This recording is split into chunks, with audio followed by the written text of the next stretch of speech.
message is for women who don't have kids yet, or women who, this message is for women who don't have kids yet, or women who just absolutely love the man that they had kids with. This video is not for women who are upset with their child's father. You don't have a relationship with your child's father. You think the worst of him. This video is not for you. So I'm going to take a moment to wait for you to click off the video because I'm not talking to you. I'm waiting. Click off. Because this message is not going to be for a woman who is bitter at her baby daddy. This message is not going to be for a woman who didn't choose wisely with her baby daddy. This message is for women who chose a great baby daddy. You got a great child's father. Because, okay, let's get into it. I am so fucking grateful for my child's father. My ex-husband, I just feel like not enough women get online, especially black women. We always seem to have tumultuous relationships with our child's fathers, our children's fathers, whether you chose them wrong, they don't be there for the kids, you put them on child support, they're not taking care of their kids, they making kids other places, they're not taking, whatever it is that you feel, that make you feel ill towards your child's father. Hopefully you ain't watching this video. Hopefully I'm just talking to a group of women who either have not had kids yet or who have a great baby daddy, a great child's father, a great husband, a great ex-husband, a great man in your life, and he puts the kids' interests, their best interests first. That's who this video is for. Because I just want to brag. I just want to fucking brag right quick. Okay, so let me tell you what happened. I haven't talked to my child's father in probably like 2 weeks. Every now and then I'll call him and be like, hey, have you talked? Even though I'll be talking to my daughter, I'll call him and be like, hey, have you talked to Naomi today? My daughter's name is Naomi. Have you talked to Naomi today? I want you to translate something for me or do this and that, because my daughter speaks 3 languages and her father speaks 3 languages too. He could speak 5, a little bit of Italian and German, but his main language is Wolof, French, and English. So as I'm sitting there, I called him today just to I just wanted to talk to him. So I was just like, hey, how you doing? What's up? I just called you to see what you were doing and see how Naomi's doing, see what's going on with her.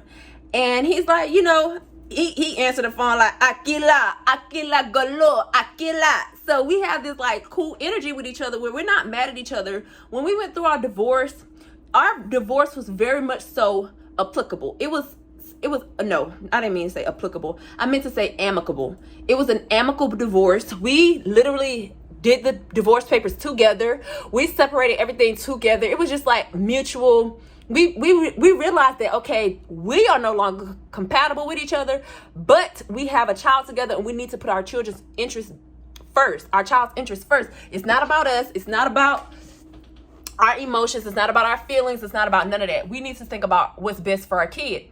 So when I was talking to him today, he was just like, yeah, mama, we call her mama. Like my baby's nickname is mama. Like how you call your mama, we call her mama. And she gets that nickname from her nanny. When she was 2 months old, she had a nanny. And I would be like, and her nanny speaks 6 languages. Her nanny is from Gambia. And her nanny would be like, I would drop Naomi off when I'm getting ready to go to work. And she would be with the nanny. And the nanny would always hear me saying, bye, mama, see you later, baby, see you later. So everybody started calling her mama.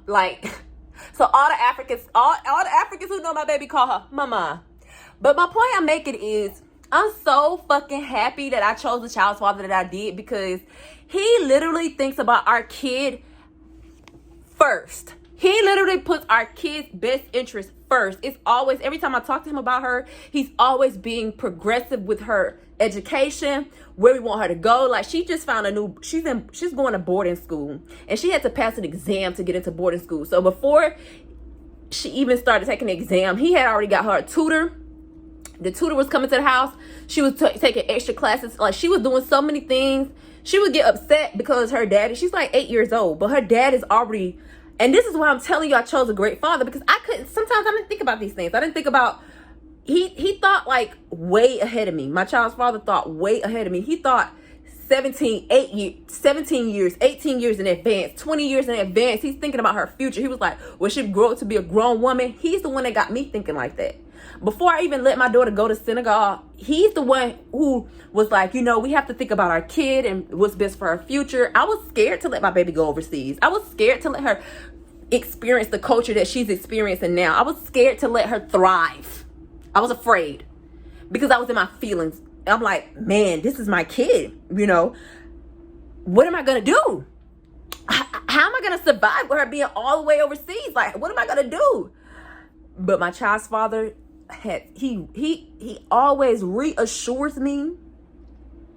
He always reassures me. He doesn't make any decisions without my knowledge. He always put me in on everything that's going on.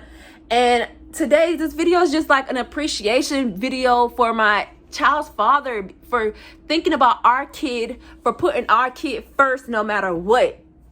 And this probably would have never been able to happen had I listened to my old fucking friends, my old bitter friends.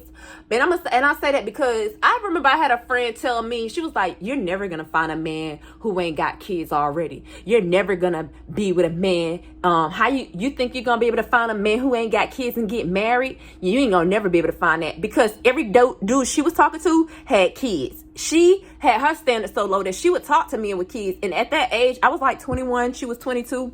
I was like, no, I'm going to get with, I think I was 20 because I got married when I was 21. I was 20 years old and I'm 31 today. And she used to be saying, you're never going to find a man who ain't got kids already. I bet you when you get with a man, he going to already have kids. You ain't going to never be with no man who ain't got no kids. Everybody got kids. So glad I didn't listen to that bitter bitch, because she's with a man who got 2 kids that aren't, and they got 2 different baby daddies. 2 different mamas. So if she were to have a kid with him, it would be the 3rd fucking kid. I know so many women who have settled just because they didn't think that they were great enough to find a man with no kids. Stop fucking settling. The bar is so low in hell when it comes to women and how they have their kids and who they have their kids by, and then they be upset at the decisions that they made when it was your fucking choice to give that person your legs and have a kid with them. And to me, I'm just so glad that I chose wise men to have kids with. And regardless of our differences between each other, he always puts our kid first. He always thinks about our kids' education first. He always got different ideas for our kids. Like when I got off the phone with him, the reason why I'm making this video is because he told me so many bright plans that he has for our daughter that I'm just like, wow, this is amazing. I still couldn't be with him. Like, I wouldn't get back with him, if that's what you're wondering. No, I wouldn't get back with my ex-husband because I'm not physically, sexually attracted to him anymore, or like none of that. My attraction is there because of our kid. Like, I love that you are a great father. I love that you are a great man. I love that you take care of your mother. I love that you take care of your father. I love that you take care of your siblings. I love that you took the chance, because I've been to his country and I've seen what it's like from his country. I've seen where he came from. So I'm proud of him as a man. I've seen where he came from, and he started from the motherfucking bottom and he worked his way up. He never let an excuse get in his way. He never fucking complained. He gets up at 2, 3, 4 o'clock in the morning just to drive 4, 5, 6 hours across the fucking country to make sure we got food in our mouth, to make sure we got a roof over our head, to make sure my baby is motherfucking good. This is a great man. But that don't mean he the man for me. I learned my lesson from him. I learned what I was supposed to get from him. I learned what I was supposed to see. I learned that I chose wisely when it came to my child's father. We talked about this shit before we had kids. We talked about this shit before we even started having sex. Y'all don't be wanting to have these conversations with these men. Y'all just be falling in love and seeing what they got, seeing what they look like, and then giving your pussy up to these worthless ass, goofy ass men, and then have babies with them, and then you motherfucking mad because your life is how it is. You get angry when you think about the man you had kids with. I don't. I be happy. I'm like, yes, God, for blessing me with this man.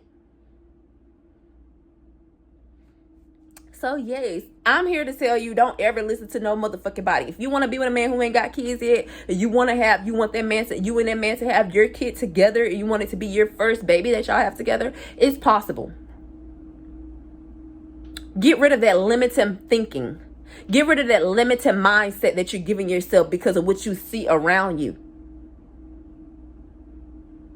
So, yeah, I'm so grateful for my child's father. He is such a great man. Cause like, I don't give a fuck how, even when I get mad at him and I be wanting to block him from my phone, I can't, because he's so logical and he be so right. You know, people who speak multiple languages, like foreign people who speak multiple languages, when they start learning the English language, they're very direct.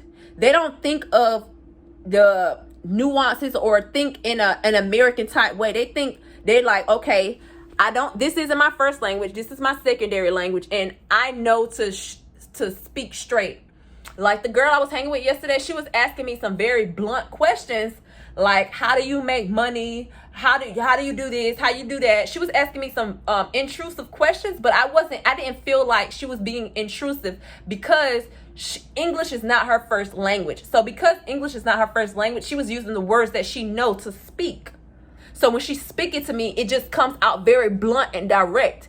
And that's how my ex-husband is too, because English is not his first language. And most people who don't have English as their first language, when they are speaking English to you, they're not saying it to be offensive. They're saying it because this is the language this is a secondary language to them. And these are the words that they know to get their message across. Therefore, it may come off abrasive. It may come off intrusive, but it's not. That's not their primary language. So they know the words that they know. Until they've been here a while and they can pick up on our slangs and pick up on how we talk and pick up on our vernacular, pick up on ebonics. They don't understand that yet because it's not their primary language. So, and the same thing would be for Americans. If Americans were speaking, even though most Americans, when they start learning Spanish, they want to learn the bad words first.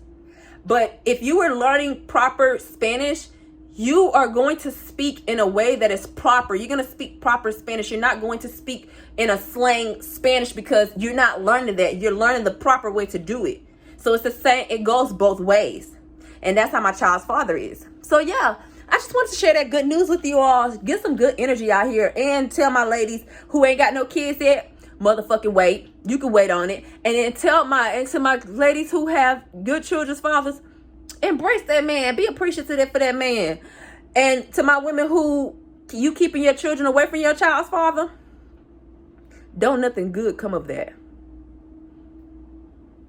And to the men who out there, y'all bum ass baby daddies who don't take care of your motherfucking kids, you need to take care of your motherfucking kids, because you might grow up to be an old crippled man and now your kids don't want to take care of your ass.